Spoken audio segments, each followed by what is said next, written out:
मरने से पहले ही निर्धारित हो चुका है सबका अगला जन्म। गरुड़ पुराण से जाने किस रूप में होगा आपका पुनर्जन्म। धर्मशास्त्रों के अनुसार इस संसार में मनुष्य योनि में हमारा जन्म हमारे कर्मों के आधार पर ही हुआ है और हमारा अगला जन्म भी कर्मों के आधार पर ही होगा।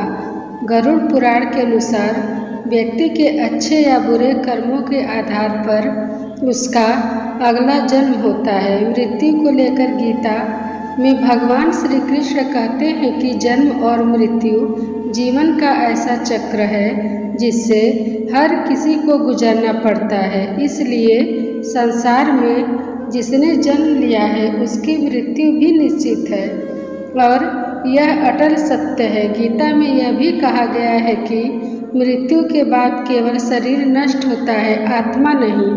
आत्मा पुराने शरीर को छोड़कर नए शरीर को धारण करती है। गरुड़ पुराण में कुल 84 लाख योनियों के बारे में बताया गया है। इसमें मनुष्य योनि को सबसे श्रेष्ठ योनि माना गया है।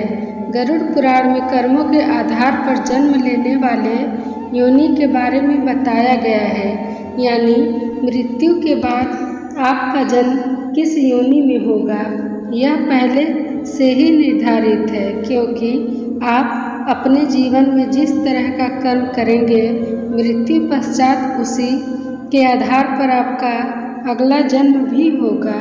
जानते हैं ऐसे 5 कर्मों के बारे में जिससे अगला जन्म निर्धारित होता है।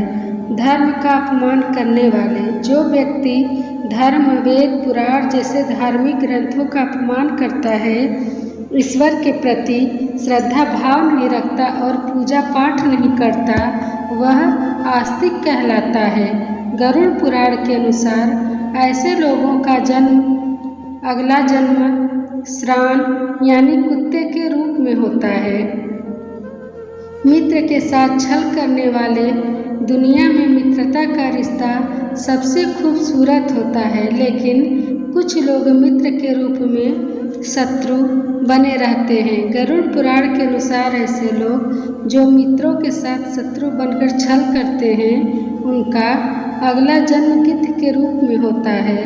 लोगों को मूर्ख बनाने वाले। कुछ लोग चालाक और होशियार होते हैं। अपनी चालाकी से जो लोग दूसरों को मूर्ख बनाकर उनका लाभ उठा लेते हैं या काम निकलवा लेते हैं, ऐसे लोगों को मरने के बाद नरक में स्थान नहीं मिलता है। साथ ही ऐसे लोग अगले जन्म में उल्लू के रूप में जन्म लेते हैं।